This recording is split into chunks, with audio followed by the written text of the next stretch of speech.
A World of Warcraft movie is being made, and not just any movie, but one starring Isabella Merced, Sir Anthony Hopkins, and directed by Morton Tildum, the filmmaker behind The Imitation Game. And it's not happening someday. Filming begins in 2026, with a release expected no later than 2027, and the creators are openly aiming for an Oscar. Surprised that such massive news slipped past you? No wonder, because there's a catch. The film won't be based on the game itself, but on the life of one of its most legendary players. Still, it's a long-awaited return of World of Warcraft to the big screen, and Hollywood's interest in the franchise has finally resurfaced. So when will this interest turn into something serious? Get comfortable, friends, and join the traditional astral attack on Blizzard by liking this video. We all want Warcraft to return to cinema, and in just a couple of years, maybe even sooner, the comeback will partially happen. Because, according to The Hollywood Reporter, filming of Ibelin begins in early 2026, and this is an adaptation of one of the most touching stories, not just in gaming, but honestly in modern history, because Ibelin was the in-game name of a World of Warcraft player named Mats Steen. He lived only 25 years, and during his life, his parents thought of him as lonely and antisocial. But after his death, they discovered that countless friends attended his funeral, and candles were being lit for Mats all around the world. The truth was that Mats suffered from Duchenne muscular dystrophy, a condition that makes life increasingly difficult with each passing year.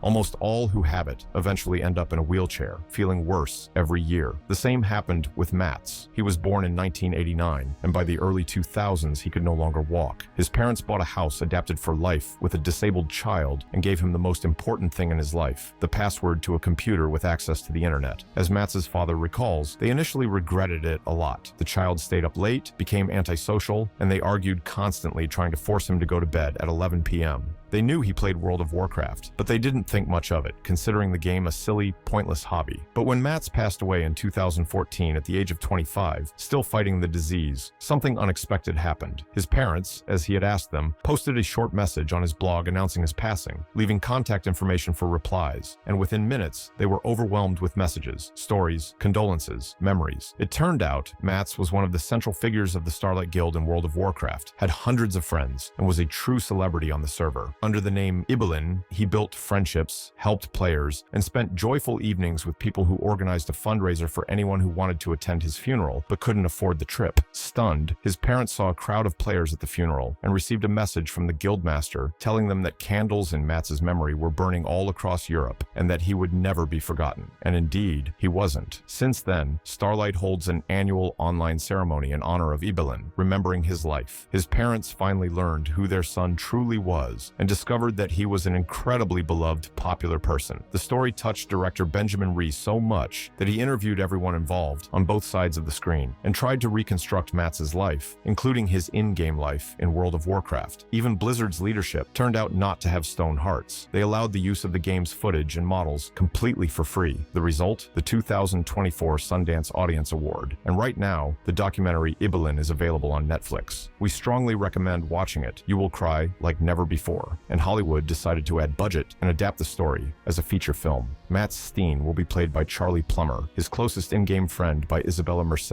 and Stephen Graham, Anthony Hopkins, and Toni Collette will portray Mats's family and loved ones. The studio behind it is Voom Pictures, which already won an Oscar for Coda in 2022. It wouldn't be an exaggeration to say that this project is absolutely aiming for the biggest film award in the world. Naturally, fans are asking a fair question. How is it that even Tetris got a movie adaptation, while World of Warcraft has gone 10 years without developing its own cinematic universe? The Mario brothers are already going in for a second round, yet Azeroth still hasn't returned to the big screen. And the answer to this question is actually more complicated than it might seem at first glance. Yes, the 2016 Warcraft movie earned $439 million, making it the highest-grossing video game adaptation in history at that moment. But the dark truth is that this success came almost entirely from China. There, the film turned into a true cultural event, a major holiday, almost on the level of Avatar. But everywhere else, including the US, the movie underperformed and received extremely mixed reviews. So Blizzard, or rather Activision at that time, looked at the numbers and said, well, depending on China alone is too risky for us. And they basically froze any plans for a sequel. Everything changed only in 2022, because in that year, tragic and major consequences for the entire modern entertainment industry finally pushed Hollywood to remember that they still had one of the world's largest IPs just lying around. Almost all streaming platforms, Netflix, HBO, Amazon, Apple, Marvel lost billions of dollars. The pandemic era model collapsed. Streaming wasn't profitable. Series became monstrous content factories, produced too quickly and too cheaply. Most of them failed to recoup anything. And Hollywood suddenly remembered that good old theatrical releases had returned to stable profitability, and that existing franchises, Dune, Avatar, Top Gun, Batman, Spider-Man, were bringing back billions. So Hollywood began desperately searching for IPs that could be revived for cinematic universes. And at that exact moment, Microsoft bought Blizzard and almost immediately announced that they planned to adapt their franchise,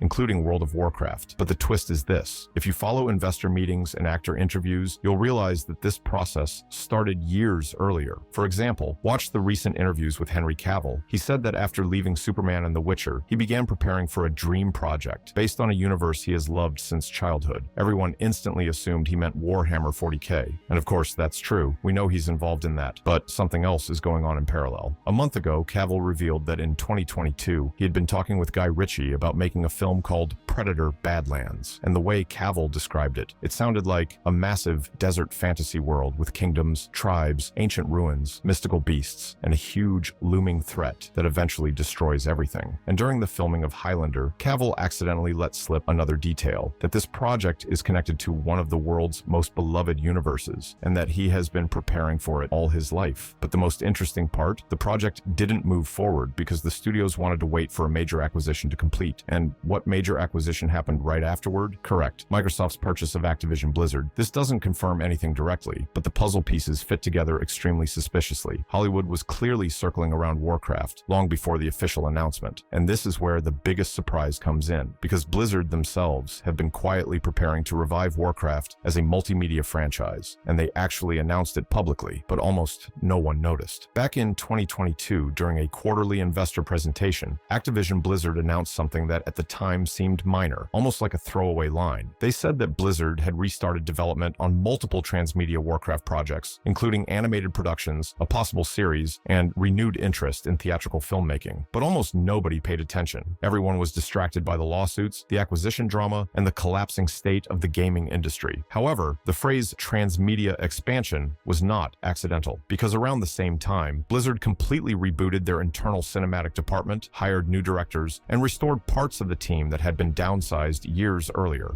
And fans noticed that the quality of Blizzard's cinematics suddenly jumped again. The new Dragonflight and War Within trailers looked like Blizzard was preparing for a major visual renaissance of the universe. But here's the real secret. If studios plan a movie, they almost always begin with animated tests, motion tests, style tests, character pipelines, environment pipelines. All of that usually comes years before the first official announcement. And Blizzard's cinematics over the last two expansions look suspiciously cinematic, as if they're testing workflows for a future film. But that's not all. In 2023, a reliable insider who correctly leaked several Blizzard projects stated that Blizzard had internally drafted a new Warcraft timeline specifically for future adaptations. Not a reboot, but a streamlined cinematic version of the Warcraft universe. And the timing of this leak coincided perfectly with Microsoft finalizing their acquisition. Then, just a few months later, during an interview, Phil Spencer casually said that Warcraft was one of the most iconic worlds ever created and deserves to be explored in multiple modern formats. He said this not as a fan, but as the head of gaming at Microsoft, the company that now owns Blizzard. And here's the key detail that most people missed. When Microsoft bought Bethesda, Spencer said the same thing about Fallout just months before Amazon announced their Fallout series. When he said it about Halo, the Paramount Plus series was already secretly in development. When he mentioned Gears of War, Netflix announced an adaptation 2 months later. So when Phil Spencer points at a franchise and says, "This deserves adaptation," history shows that this usually means that deals have already been made and pre-production has begun. But the most convincing proof comes from who exactly has been giving interviews lately. Because it's not just Henry Cavill. It's also directors, producers, and stunt teams who openly hint that they're preparing for a massive fantasy franchise with a huge fan base and decades of world building. Some of these people have previously worked on John Wick, The Witcher, The Rings of Power, Avatar, and Game of Thrones. And all their comments align with the same description: a fantasy franchise with a long history, huge armies, multiple planets, and a massive looming threat that connects all stories. And here's the twist. twist. That description does not fit any modern Western fantasy IP other than Warcraft. Not Lord of the Rings, not The Witcher, not Wheel of Time, not Dune, not anything else. Only Warcraft combines medieval kingdoms, orcs and humans, magic traditions, demon invasions, cosmic forces, multiple worlds, timeline cycles, ancient empires, a universe-wide war. It matches too perfectly to be coincidence. The situation right now is almost the reverse of what happened in 2016. Back then, the future of Call of Duty's film adaptation